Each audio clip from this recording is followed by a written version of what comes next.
Nakaano po kayo? Naka-mute. I think I got disconnected. Okay, let me I-cancel nyo na po. share again my screen. Uh,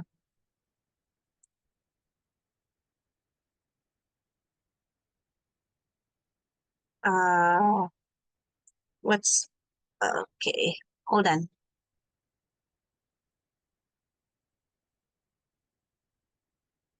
Stop share.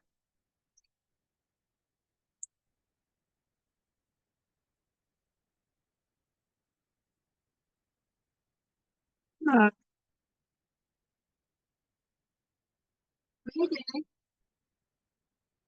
Okay, one. Hi, Aliyah. Hold on, baby. Okay, I think we're good. All right. So, pasensya po. Am I recording? I'm not sure if I'm recording now.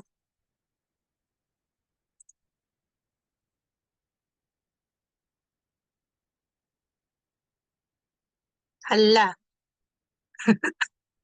I'm sorry. Let me try one more time.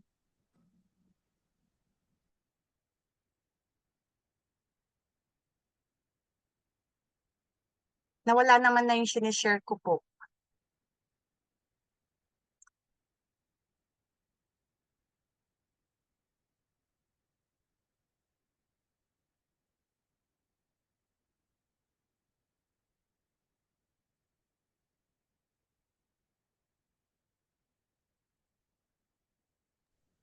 Nagpamanas ang red lipstick.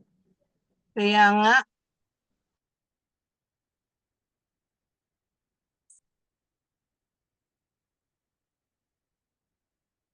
Nawala naman.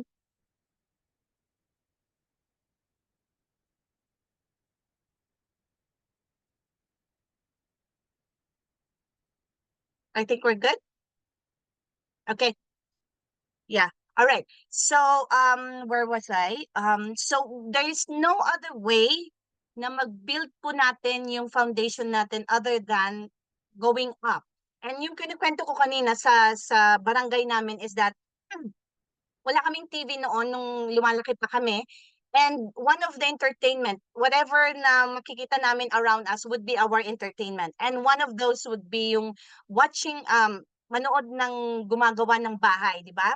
And then I was really curious kasi after nung magbuhos sila ng foundation, they would actually stop for days. And then I said, but I didn't ask them.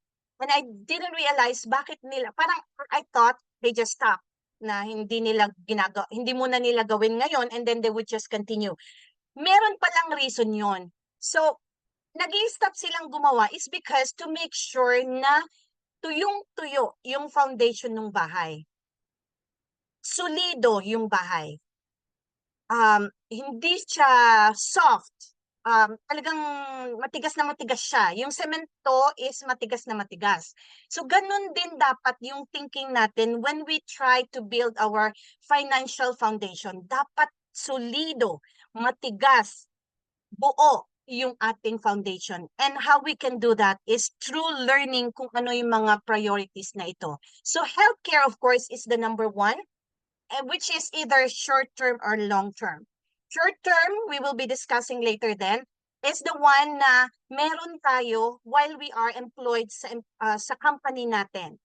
Short-term kasi nga, it's not really, it wouldn't go beyond yung working years natin. Kaya siya short-term. Long-term, on the other hand, is the one na we will be using pag nag-retire na tayo or nag-resign na tayo from our work. And I won't dwell on it too much kasi we will be discussing it again later. Insurance is the next important thing na kailangan nating maintindihan bakit kailangan natin ng insurance. Insurance means protection for you and for your family. This is very critical, especially kung ikaw ang breadwinner. Because once na nawala ka dun sa equation, like you as a breadwinner, protection and family, Pag ikaw ang nawala doon sa equation, what will happen to your family would depend on the insurance or the protection that you have for your family. Kaya napaka-critical na meron po tayo ng insurance. I understand. Ko rin po, inaamin ko ulit. Ayan, ang dami ko nang inaamin sa inyo, no? I was so dumb, kung yun ang tamang word, about insurances before. Hindi ko naintindihan na napaka-importante pala siya. And I didn't understand na yung insurance na yun, kahit gaano ko pa kamahal ang pamilya ko ngayon na buhay ako, pag yung insurance na yan ay wala, mapuputol na rin yung pagmamahal na yan once ako ay mawala. But if I want to make sure na okay ang family ko, even after I'm gone, dapat meron akong insurance, right? So, eliminate debt. Ito, I'm proud to say, ito naman, I'm proud naman about myself. Because during the pandemic, talagang I maxed out all my credit cards. Talagang binuhos ko lahat because again, but of course, one part of that is that I didn't know how or if we're gonna survive after the pandemic. Pero talagang minax out ko lahat yung mga credit cards ko, but then I mean, I use it to help people, which I don't regret. Pero I should have done it a right or a better way if I wanted to really help. Because after that, nalubog ako sa credit card debts.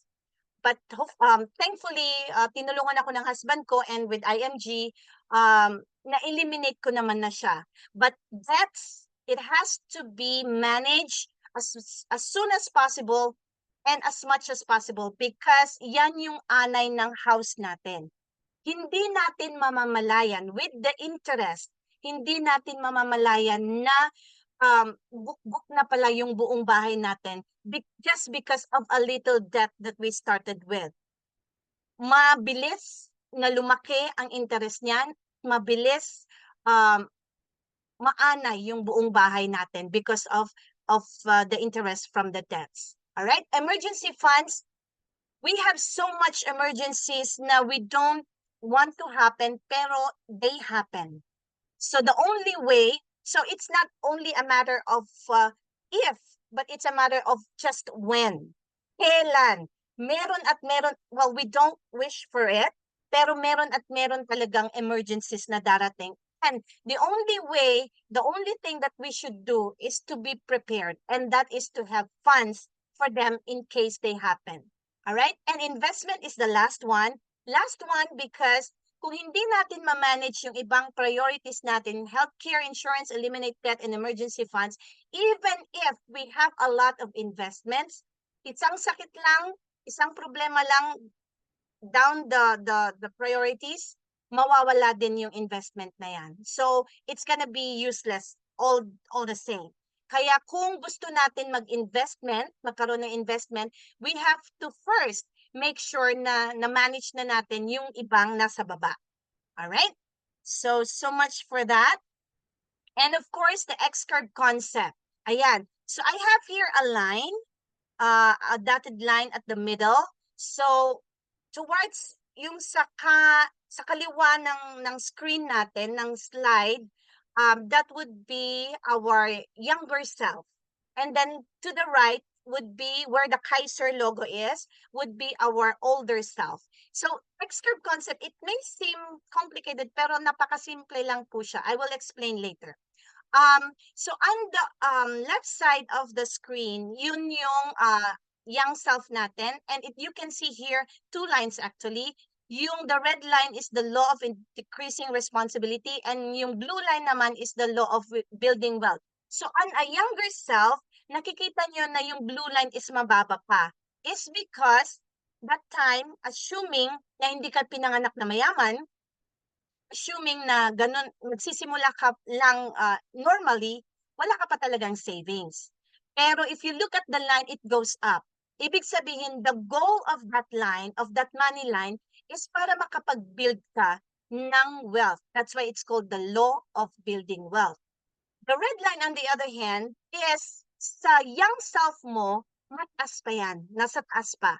It's because when you are starting with your life, especially if you are already with family, with your own wife or spouse or children, you would have very high responsibilities. And this include food, shelter, clothing, education, health, loans, and etc. But towards the older self of you, ang goal mo niyan is mapababa. Mapababa lang po. I didn't say mawala. Because even when you are older, even when you are already on your retirement age, meron at meron ka pa ring responsibilities. Because you will not, of course, stop eating. You will still have, of course, to need a home. You will still have to use clothing.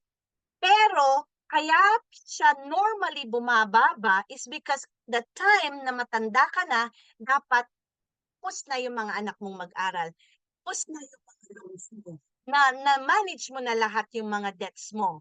Right? Pero if you are that person, like the one I know, na after ng mga anak, ipapag-aralin din yung mga anak ng anak, even to the great children. Oh my God.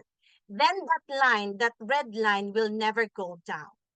Mataas na mataas. But even when ikaw na ang pinakamabait na tao, there will come a time na hindi ka na pwedeng mag-work.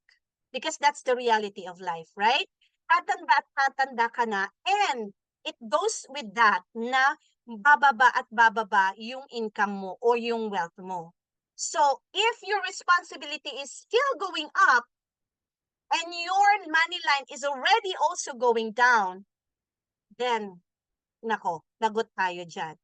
So, going back to the person, so if you're still young, may pwedeng mangyari. What if at that very age where you still don't have enough savings, where your responsibilities are still very high, and nawala ka, you die? What will happen to you? I mean, well, we know what will happen to you. You're gone, di ba? Pero what will happen to your family? Do you have any protection for them?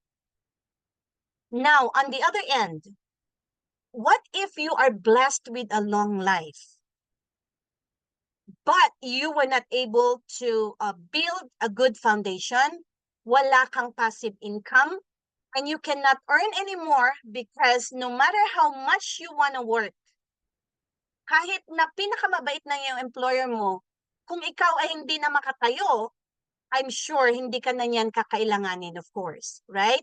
So at that time, if you live that long and you don't have anything to cover yourself or to protect yourself, wala ka mang investment, wala kang passive income, anong mangyayari sa'yo? Diba? So, kaya ko sinabi kanina na the X-curve concept, though it looks complicated, this slide, it's rather very simple. Pag nakita niyo yung X-curve concept, ang isang word lang ang iisipin niyo, responsibility. Responsibility for yourself. So if you live too long, you have something to protect yourself. Responsibility for your family. So if you die too soon, may income replacement na pwedeng mag-protect sa family mo. So the only thing that you have to keep in mind when you talk about X-curve concept is responsibility. All right? Okay, so just to make a reiteration po about what I said about if you die too soon and if you live too long, of course we will not leave you hanging naman. Ipinaglandakan namin itong mga realities na to hindi para takutin po kayo. We just want you na maging prepared po kayo in case they happen. Actually, they will happen. We just don't know exactly when. But if those happen, ready ka po ba? So that's the preparation that we want you to have.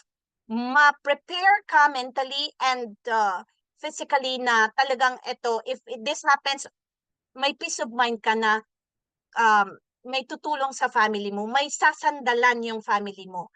Okay, so this major financial needs, ay meron naman po tayong solusyon dyan. All right? And we will discuss that a little later.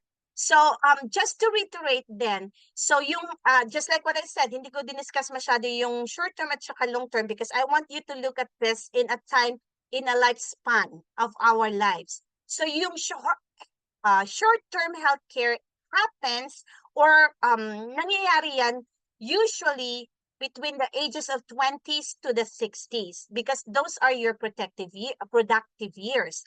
Yung long term naman would be from the 60th to and onwards. Okay? Pero let's just say na yung retirement age is, you know, in broad, mas older age yung retirement age. That doesn't matter. The point is, ang importante na dapat natin tandaan when talking about short-term and long-term plan is that yung long-term care plan, though kakailanganin natin during the 61 and onwards of our lives, it has to be already prepared during the productive years, the 20th to the 60 years plan. Because kung hihintayin po natin na magkaroon ng long-term care plan pag tayo'y dumating na sa 60, dalawa po ang pwede mangyari dyan. It's either na hindi na tayo pwedeng maging eligible or pangalawa, pwedeng hindi na po natin kakayanin because then masyado na siyang mahal. Yun lang naman po ang point dyan. Alright? Another way na magpapakilala. Okay, now we go to our real topic which is Kaiser International Health Group. Kaiser and IMG are not the same. Just to make it clear po, ano? Kaiser is a service provider. IMG, because of Kaiser trusts IMG, IMG became the exclusive broker for Kaiser. All right? But they are not the same. We are partners, but not the same. Okay? I hope that is clear. So another way na pagpapakilala natin sa Kaiser International Health Group is sino na nga ba ang nagtitiwala dito? And it's no less than the Supreme Court, the Philippine Women Judges Association, the House of Representatives, and recently, the Department of Agrarian Reform. Now, the question is, kung sila po nagtitiwala na sa Kaiser International, ikaw kaya? Diba? All right. So, Kaiser is duly accredited with the Department of Health, ayan, registered siya sa Securities and Exchange Commission in 2004, and it has an authorized capital stock of 160 million. Now, question, sabi ko nga sa inyo, every time na may ilalatag ako, mag-question kayo, paano? How? How come they are, how come Kaiser is being trusted by this big organizations even in our country? Again, how? Ano? Simple po ulit yung sagot dyan. Because Kaiser is able to deliver yung ipinapangako niyang protection. How is that possible? Look at how Kaiser funds is allocated. At least 51% of the payments na ginagawa natin as na plan holders would automatically goes to a trust fund. That's a requirement ng government. And the Kaiser cannot touch this trust fund because it is reserved for the future claims by the plan holders. So, every time po na meron tayong pre-process na plan, kaya po it takes a little time bago siya ma-approve because they have to make sure na may pundo yung policy na yan. So it will not be approved not unless ma-assure ng government na may pundo yung policy na ibinibigay sa'yo. And the Kaiser Trust Fund is managed not by anyone, not just by anyone, but by two international banks, the ING Bank in Netherlands and Deutsche Bank in Germany. So 51% lang po yan, ano? So nasaan yung 49%? It goes to investment portion which is managed by Soldivo funds. Yan. So nag-grow po yung pera. Yan. So hindi po tayo matatakot na mawawalan po ng pundo yung mga plan na kinuha po natin at kukunin, hopefully, kukunin natin for our family and friends. Ayan. Pero I know, even when we say this, marami pa rin po yung dududa. Some would even go and check on Kaiser. Why not? Go ahead. Just make sure na you would look up Kaiser as an HMO, Health Maintenance Organization. Kasi kung i-check mo siya as otherwise, hindi mo yan makikita. So, and then if ever somebody tells you, ay, legal ba yan? Legit ba yan? Sabihin niyo po, napatunayan ko bang legit to, magme-member ka at kukuha ka ng Kaiser. Ayan, pag sinabi nila, yan, pakita mo na yung lisensya ng Kaiser, di ba? So, panalo ka. May recruit ka na, and for sure, panalo din yung na-recruit mo. Alright? Because again, may protection na siya. So, ayan, ang Vice Chairman ng PAMOK is Dr. Leah Olyulo. Machi-check nyo na yan sa internet. The real question is, are you prepared? Are you ready for a retirement crisis? The reason why we ask this is because reality says na in the Philippines, only 2% are with happy retirement. So ibig sabihin po, 98% are not. Bakit? Nasaan yung 98%? 28% are still working. And mind you, these people are retirees na. Ibig sabihin, 60s and above na yan. And ako nga, 40s pa lang, but I already feel something somewhere down there. Sa mga knees, kasukasuan, yan, di ba? What more yung mga 60s and above? And I must admit, or my mom had to work until the age of 75 because she actually waited for us to get here first. Otherwise, patuloy pa rin siyang mag-work. But thankfully, okay naman na siya. But hindi yon ganon ang kondisyon ng 28% na tinitignan natin, right? 30% depends on charity. Yan, ito yung mga nagkukumahog na pumila sa mga bigayan ng ayoda because again, they depend on charity. Kung ano yung may ibigay ng gobyerno, ng barangay, ng kapitbahay, nakadepend sila doon. So what if wala? And we know how the Philippine government works, di ba? Hindi lahat ng pangangailangan ng constituents ng Pilipinas ay naibibigay because sadly, yung kakarampot na funds supposedly for charity, nadudukot pa ng mga sad to say, mga corrupt officials. So, lalong nawawalan ng chance for charity, right? And 40% depends on children. And this is deeply rooted in our culture, Filipino culture. And I will talk about that a little bit later. Again, just keep that in mind, all right? But again, the question is, where would you rather be? Sa 2% or sa 98%? Now that you are here listening, meron ka pang pwedeng gawin. Even if you are already on your 40s and almost on your retirement, pwede pa tayong humabol. Alright? So, there you go. Here, I would like you to picture kung ano ba yung pwedeng mangyari if ever we don't get prepared for our retirement. Ito po ang pwedeng mangyari. While you have a short-term health care on your productive years, pwedeng maganda ang healthcare mo because of course sagot ka pa ng company mo, right?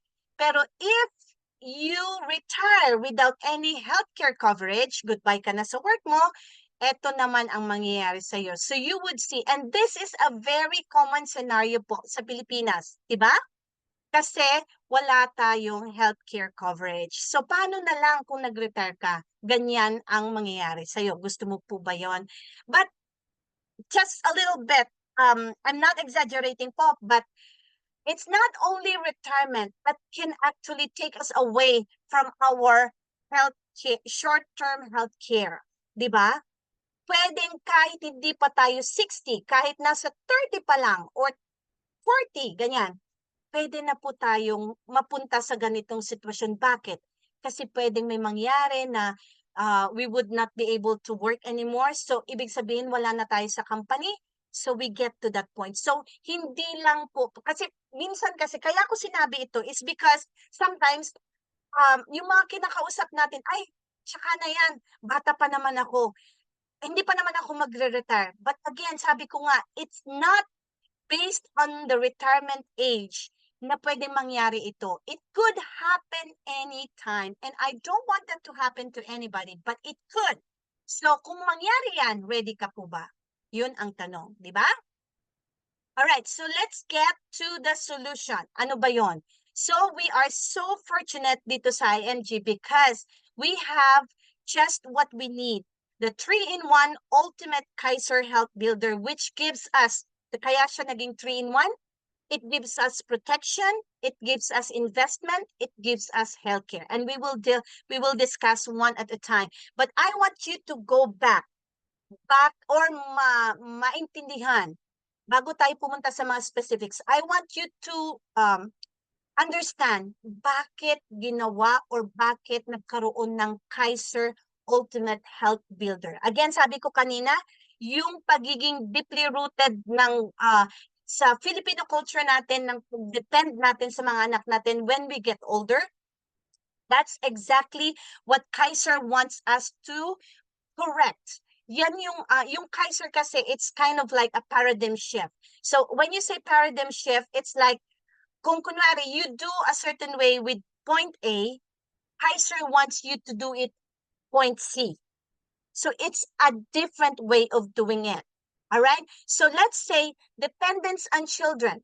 That's something that we are so used to as Filipinos, di po ba? Kasi parang pag-aaralin kita ngayon, anak, aalagaan kita ngayon. Para pagtanda ko, ikaw naman yung mag-aalaga sa akin. That's the usual mindset of Filipinos. That's dependence on children. Again, Kaiser wants us to shift from that to having financial independence. When you say financial independence, it means na pagtanda mo, hindi mo kailangan mag-depend sa anak mo. Kung may gusto kang bilhin, may gusto kang puntahan, hindi mo kailangan hintayin yung anak mo na magbigay ng pera because you have your own money. May financial independence ka. Now, dahil sa pagiging dependent natin sa mga anak natin, because at that time, wala na rin tayong income, nagkakaroon tayo ng feelings of helplessness or learned helplessness. And then we learn na, ay, eto na lang ako, ganito na lang kasi wala na akong magagawa, matanda na ako. Those are feelings of helplessness na gustong palitan ni Kaiser into financial freedom. Yan. So it's a shift. And Kaiser is founded on that. Kaya napakaganda po ng Kaiser from the beginning. Alright? So now, let's recap. Bakit kailangan natin ang long-term health care? These are just the recap of everything we talked about already earlier. So again, number one, you cannot bring with you the healthcare benefits provided by your company when you resign or retired. And I tell you, I'm reminding you, it's not only when you get to age 60. All right, it could happen anytime. Second, no sickness appears during your retirement years. So wala kang excuse, wala kang lusot. Kung wala kang sakit when you get to 60s, 70s, good. I'm happy for you. Pero usually, marami po kung sakit na lumalabas na dyan. Healthcare is very expensive at old age. Definitely. You remember, pag younger ka, mas magaan or mas maliit ang premium. As you age, mas mataas ang premium. Is because pagdating mo ng old age, napakataas na po niyan. Medical cost double every 5 to 7 years and we cannot do anything about that. It's a reality na talagang hindi natin may escape. Hospitals may not let you get admitted when you do not have an initial down payment. Ayan. Kung kailangan mong ma-hospital, kailangan mo pang mag-provide ng down payment. And I will tell you how Kaiser can help with that. Majority of Filipinos do not save money. Again, yung concept natin, yung mindset natin about mahirap ako, hindi ko kailangan mag-save. We need to change that. Mahirap ako, mas kailangan ko ang mag-save, right? No traditional healthcare company covers ages 65 and up. Most people rely on their children, selling properties, borrowing money for their medical needs in their retirement years. And lastly, one of the major reasons for bankruptcy is due to medical crisis. And medical crisis, paulit-ulit ko pong sinasabi, it could happen anytime. All right. Now that we have discussed kung ano yung concept ng healthcare, ng long-term healthcare, let's look at how does it work. I have here a sample. It's the K100 plan. I will tell you there are other plans later. It has an installment amount of 58,821. For this, the mode of payment is annual and the contract price is 411,750. What I want you to look at this slide is yung timeline na naman po. So, meron po tayong start of accumulation period. Let's just say somebody took Kaiser at the age of 22. Meron po tayong paying period, or let me say saving period, because again, pag sinabi mo kasing paying period, pag binayad mo, wala na, di ba? Pero pag sinabi mong saving, something comes back. So, yung 7 years na yon, from age 22 to age 29, that would be your saving years or saving period. All right? So, after saving period, within that saving period, meron na po tayong healthcare benefits. And I will be discussing each of them later on. But let me just identify them. Annual physical exam, dental health benefits, members' choice of room and board, annual benefit limit, basic medical health benefits, waiver of installment due to death. You can go on and read it for yourself na lang po. So, after the 7-year saving period, meron ka na po nung extended period up to the start of long-term care period. That's the 13 years. So, all in all, it's a 20-year term plan. Yan. So, we will discuss po. Don't worry. So, when you are done with the saving period, you will be given a certificate of full payment and a Visa card. Diyan na po ilalagay ni Kaiser yung mga benefits po na ma-approve for your plan. Yan. So, what I'm trying to say is napaka-legit and napaka-transparent and napaka-convenient. Because of course, for sure, every one of us know how to make use of a Visa card or an ATM card. That's how easy and convenient it is. All right? So, hindi na po nagiging problema yan. So, extended period is the 8th to the 20th year. Ayun. So, for that, from age 29 to the age 42 na siya. That's the 20th year. And again, meron tayong mga healthcare benefits, including 10% outpatient benefit, inpatient benefit. Ngayon, included na rin yung maternity benefit, pre-existing illness, and the dreaded illness is covered. Those are the best part of this period, because again, napaka-fragile po yung sitwasyon mo if it becomes worse. Lumalala yan if you have a pre-existing or a dreaded illness. During the saving period, hindi pa po yan covered. But once you get to the extended period na, you are already covered, which is the best part of it. Why? Tignan natin. Ano po ba yung mga kasama sa pre-existing medical condition? Anything po na even if hindi natin alam at the moment na nag-apply tayo for the plan, even let's say hindi natin na-declare or kasi hindi natin alam, medically speaking, mapuprove nila na this has been there prior to your application. Yun po yung mga pre-existing medical condition. Alright? The dreaded diseases naman, of course, ito yung mga stroke. Ayun, napaka-technical po yung mga terms. Pwede nyo pong screenshots na lang. But let me just mention yung mga pinaka-common: stroke, diabetes, cirrhosis, hepatitis, yung mga yan. Lung cancer or lung diseases, yung anything that would require ICU. And we know how much ICU costs nowadays, right? All right. So just like what I mentioned po, yung binigay kong example kanina is K100. But there are other plans. We have K45, K60, K75, and K100. And one of the factors na kino-consider when we get plans is yung age eligibility natin. And nabanggit ko na rin kanina, the older you get, the higher the premium. Yun din yung isang factor. So, if you are 10 years old to 40 years old, ang minimum plan would be K45. For 41 to 50 years old, the minimum plan is K60.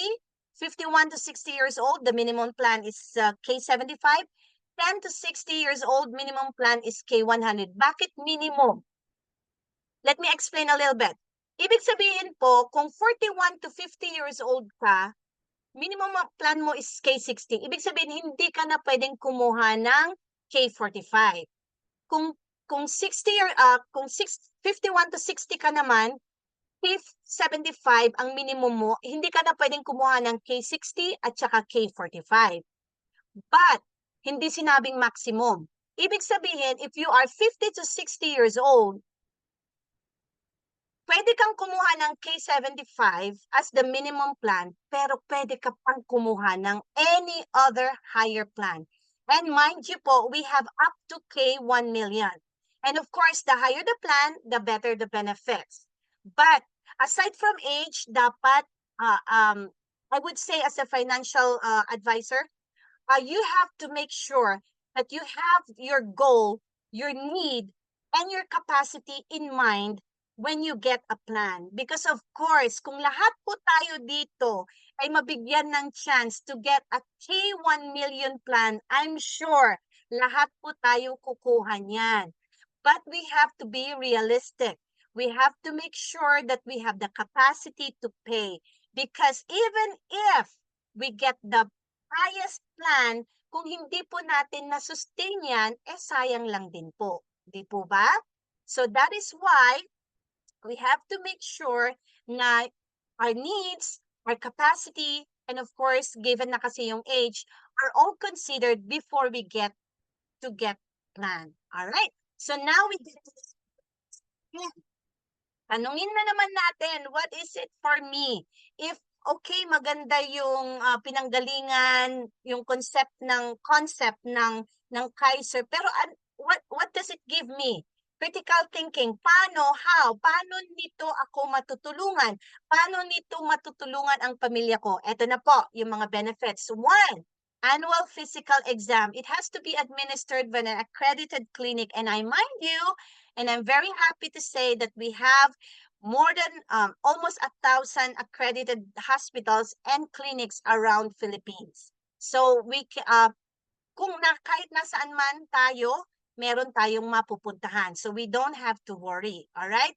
Kasi kailangan may administer yan yung services may administer yan ng accredited clinic or hospital. And what are this annual physical exam? Physical examination, of course, chest x-ray, routine fecalysis, routine urinalysis, complete blood count. And I must add na napaka-bilis po, napaka-convenient po ang kumuha ng annual physical exam appointment because I just did it for my sister. So she will be going to her annual physical exam kasi naka 2 years na rin yung Kaiser niya.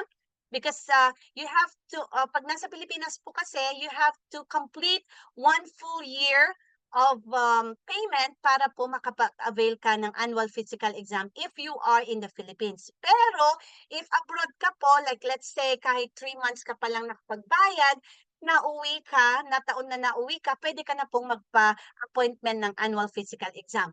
Why do they give us annual physical exam? Kasi po, they want us to have a healthy life. Ang psychology po ng annual physical exam is that they want us to maximize kung ano yung mga benefits po na meron tayo. Meron po tayo no annual benefit limit, which is for the K100, we have a 60,000 annual benefit limit. Ito po yung pwede nating gamitin if in case magkasakit po tayo in a year. So, for the first year, second year, ganyan. Pwede po natin gamitin yan. 60,000 for the first year, 60,000 for the second year. Ayan.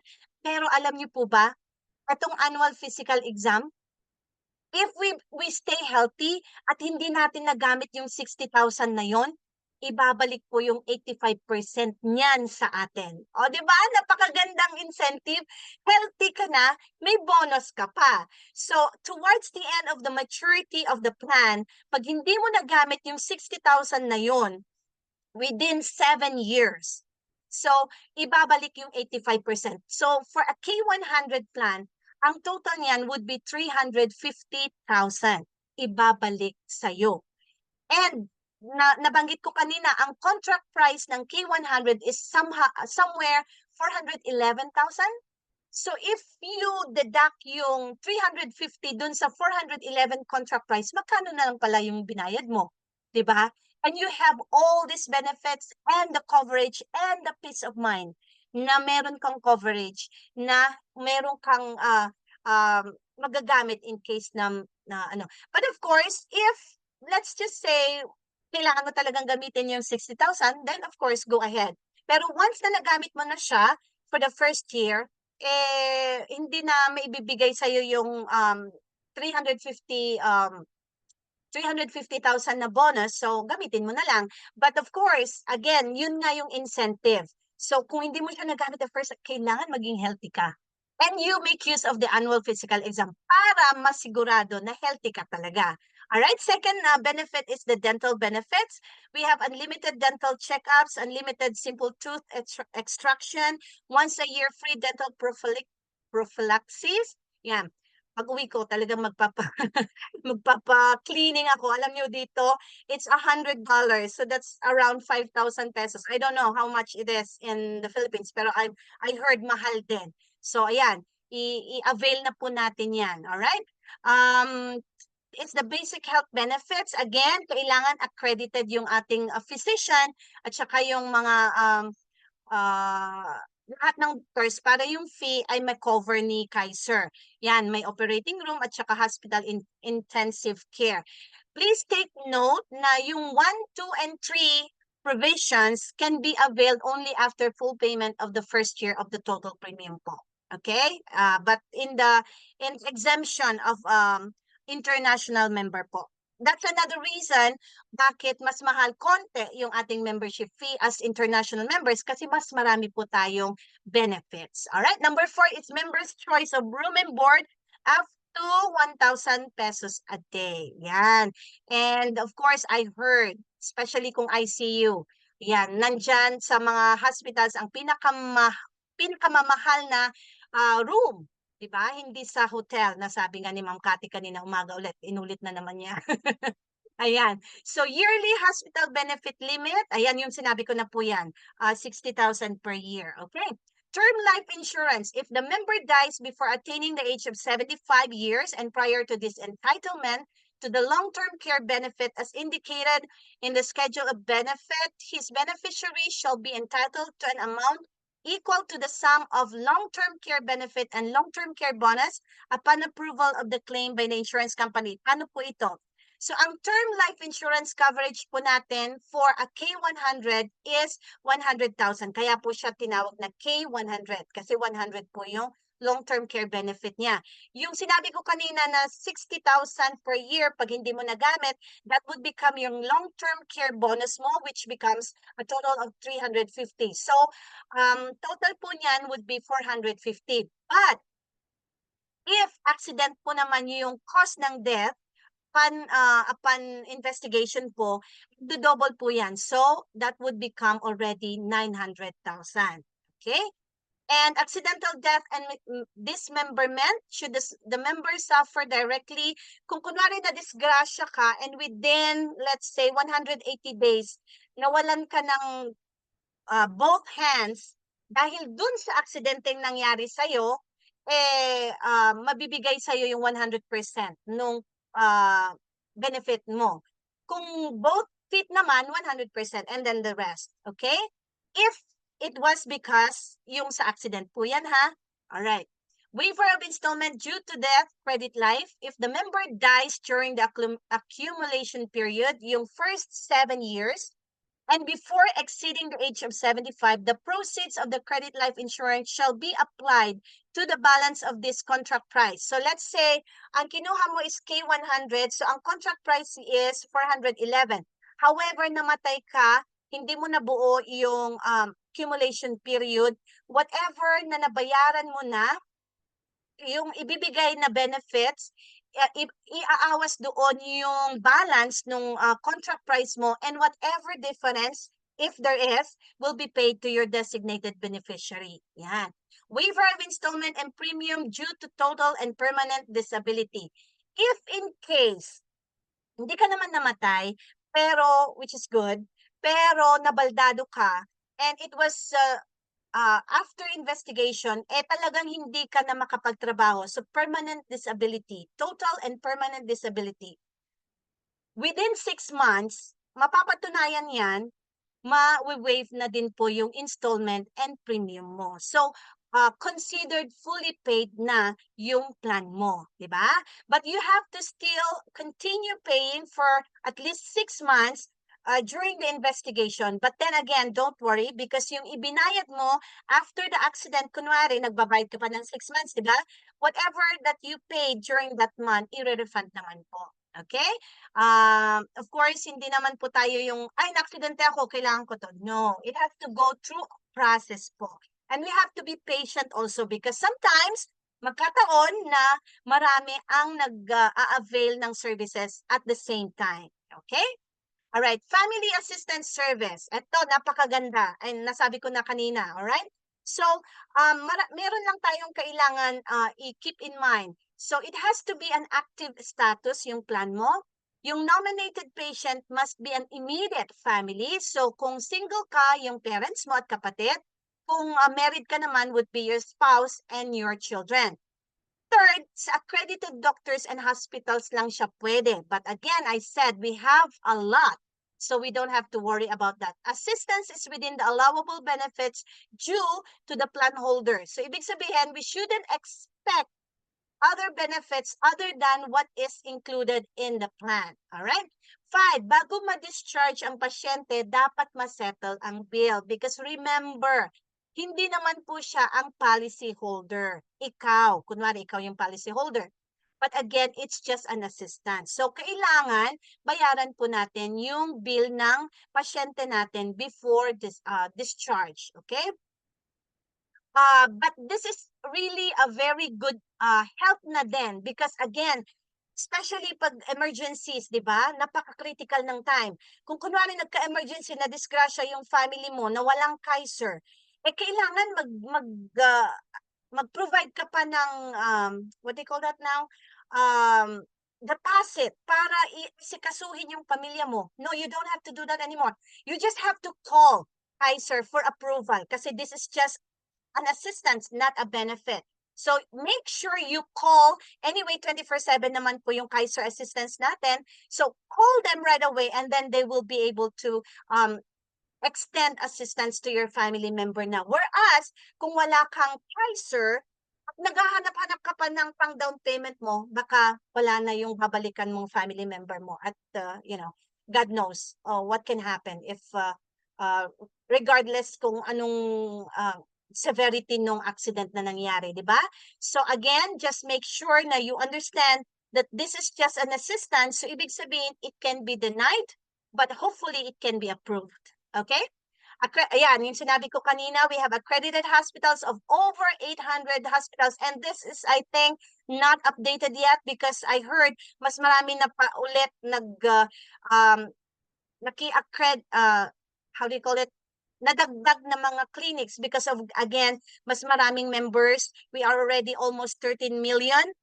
And syempre, nakikita nila na Kaiser is really, can be trusted. So, accreditation na sila sa atin. All right? So, we also have special and extended benefits like MRI, how do you call that? Nuclear, radioactive, I don't know what those are. But CT scan, dialysis, blood transfusion, and all that stuff. Okay? Rabies, anti-rabies, kasama na rin dyan. Kasi nakapanood ako ng TikTok din niya, sinabi sa nanay niya na nakagat siya a month ago. Ayun, namatay siya sa rabies. Ayan, meron tayo sa Kaiser. Alright, so, after the maturity ng plan natin, what happens next? Please bear with me because the next slides will be very technical and it's not really meant for interpretation. Kung ano yung nakasaad dyan, yun na po yun. So pag nag-mature ang plan nyo, intindihin yung maigi yung mga options. But I'm telling you, once na nag-mature naman ang plan, napakaganda yung mga choices na ibinibigay ni Kaiser. So win-win tayo kumbaga. So ano ba yung mga choices? Option 1. This is the end of the ano na po ha, 20th year. So nag-mature na yung plan natin. So option 1, continued health benefits with term life insurance. So continuous pa rin yung coverage natin up to age 80, at least 50% of the total health benefits but not exceeding 2 million face a month. Covered pa din ang pre-existing conditions as long as allowable nung benefits ng plan mo. Meron pa rin tayong annual physical exam. Meron pa rin tayong unlimited consultations, access to over 500 hospitals, 800 clinics, and 10,000 doctors network. Meron pa rin tayong dental benefits and continued health benefits with yearly increment depending on the prevailing market, but in no case less than 3% per annum.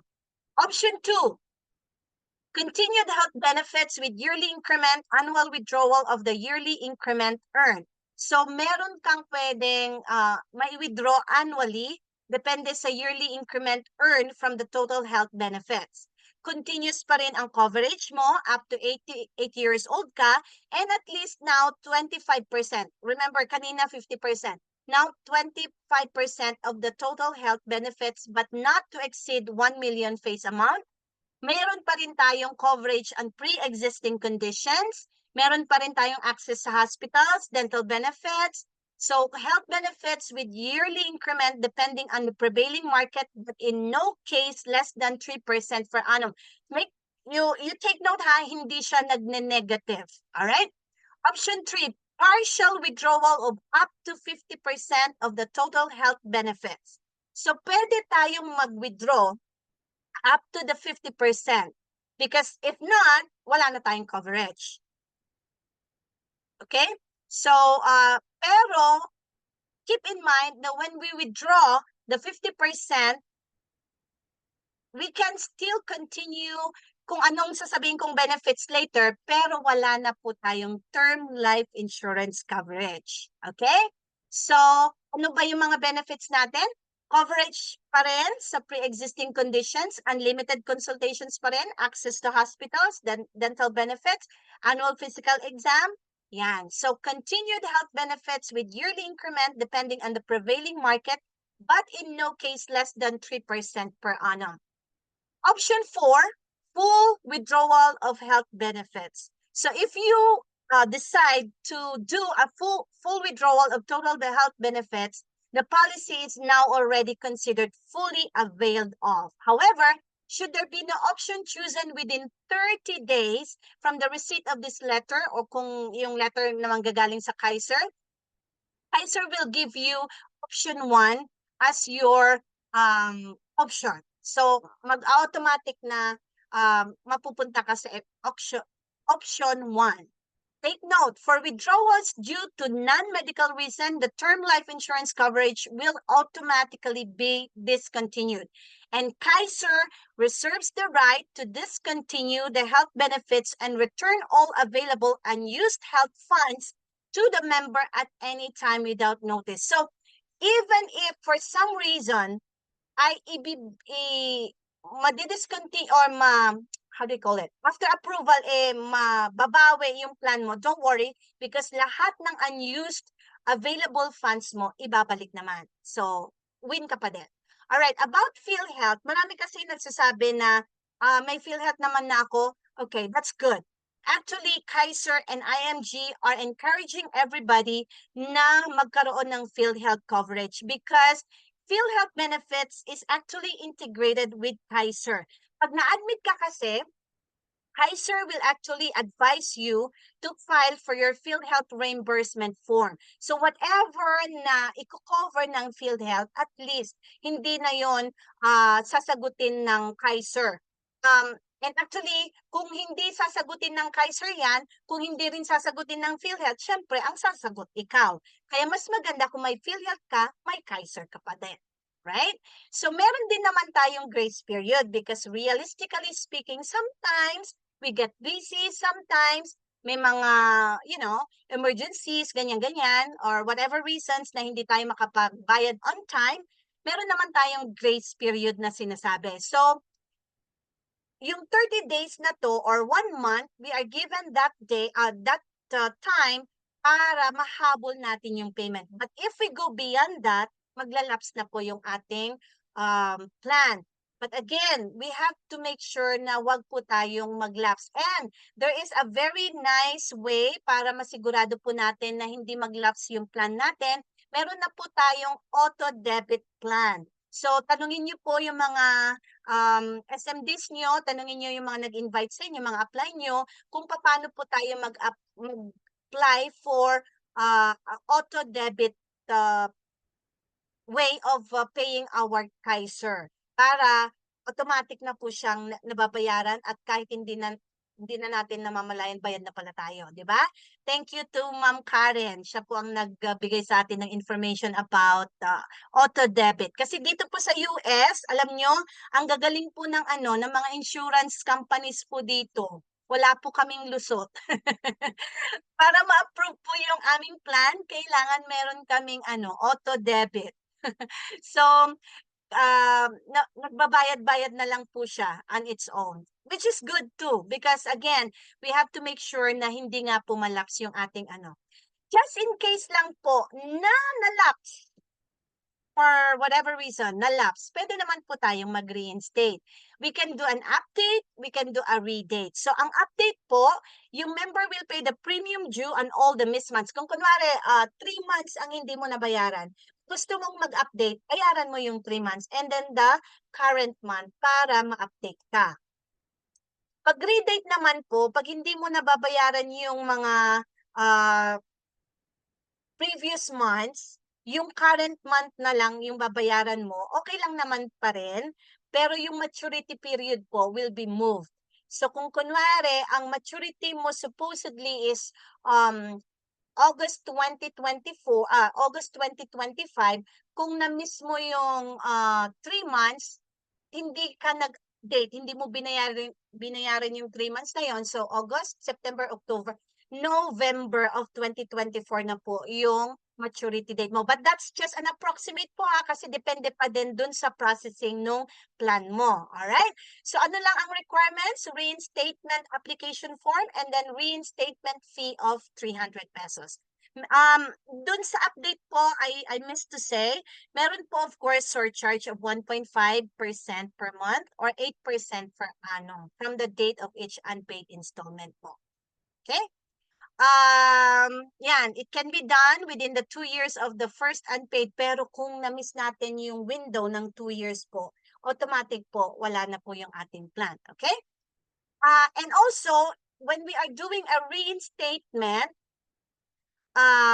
we will be considered a new member, a new applicant na po. So kung kunwari may changes dun sa premiums, just in case lang na may changes ng premiums, yun na po yung mag-a-apply sa atin. And of course, we know na premiums most probably would go higher rather than go lower, di ba? Yan. Ayan, Kaiser will cancel the contract without need of notice to the owner if he fails to reinstate within the prescribed period. So wag po tayong magtatampo naman kay Kaiser. Kung kinancel na po yung contract natin, lumagpas na po pala tayo dun sa 2-year window na ibinigay po natin. And mahaba na po yung time na yan, di po ba? Ayan. So, all reinstated plans shall be subjected to the new price. Ayan. Meron din po tayong tinatawag na healthcare value. So, may cash value din po yung mga plans natin. The owner may surrender the contract for each cash value started in the schedule of benefit provided the plan is active for at least a year. Tingnan niyo po ito. Sample lang po ito ng K50 plan. Alright? On the first year po, wala pa po yung cash value. On the second year onwards, meron na po yan. But pwede po natin i-avail ito. But then again, around 20% lang po. So, sayang, di ba? 20% lang yung maa-avail mo na. Pero at least meron ka ma-avail. Pero, sayang. So, ang gagawin mo lang, if you want to avail the cash value, written request at saka yung surrender of the agreement. Yan. transferability of the Kaiser. Opo, pwede pong may transfer yung plan, pero kailangan naka-indicate po yan noong buhay pa yung policy holder. So, yan. So, na-appoint po yung kung kanino niya ito transfer yun kung sakali. Okay? Okay, so however, the Kaiser Ultimate Health Builder Plan itself cannot be sold, assigned, or transferred to any third party, nor payment of member fee be assured by said third party. Okay, so ano po yung mga benefits na marireceive naman nung pinag-transferan mo, yung principal beneficiary mo? So she will be considered as already the plan holder, having the yearly healthcare benefits value, the long-term care benefit value, the long-term healthcare experience incentive, additional healthcare hospital benefit limit, provided that investment earnings of the company is higher than 6% per annum. Okay, the above benefits can be utilized by the principal beneficiary for her own health or medical benefits. So parang yung the whole plan had been transferred dun sa tao na gusto mong mag-benefit dun sa plan. Alright, upgrading of plan. Plan can be upgraded within 30 days after its effectivity date. So kung kunwari, nag-fill up ka na ng form, nag-apply ka na, tapos ay, kuha ko ng K75.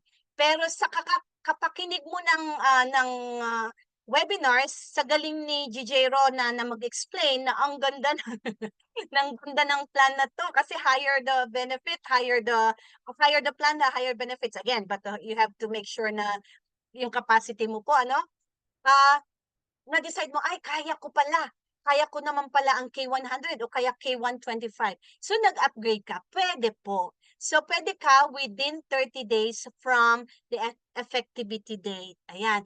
So kaya lang yung difference nung kunwari monthly ka nung una tapos gusto mong monthly. That's upgrading of mode of payment naman, which we can also do. Okay? So kung kunwari ano na yan, K75 going to K125, whatever the difference, yun po yung babayaran mo dun sa updated plan na siya. Okay? So ayan, upgrading mode of payment naman, pwede pa rin within 30 days.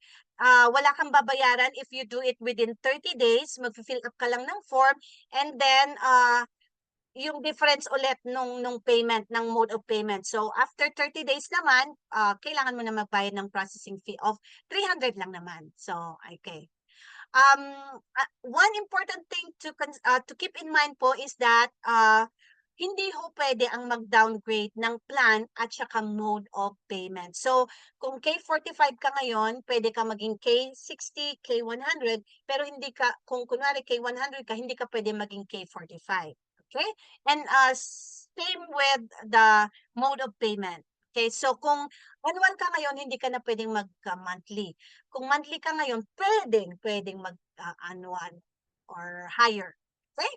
So, wag po tayong mag-alala kasi very accessible po ang Kaiser, 24/7 po siya. So, i-screenshot na lang po ninyo yan or you ask the person, yung upline po ninyo at kunin nyo po yung mga information na yan. Yan po yung pwede nating kontakin in case na meron po tayong mga questions. Okay? Make sure po na you contact the right department para po hindi pa ikot-ikot. Okay? Kung ano yung concern mo, merong specific department. Kung ano yung problema mo, may group of people na mag-a-attend dyan. Okay? Alright. So, if you are born poor, it's not your mistake. But if you die poor, it's your mistake.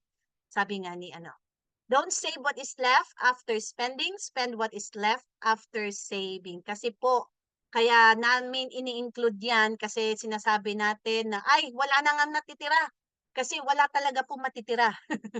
Kaya kung gusto mo mong may matira ka na, 'di ba? Bago ka mag-spend. Okay?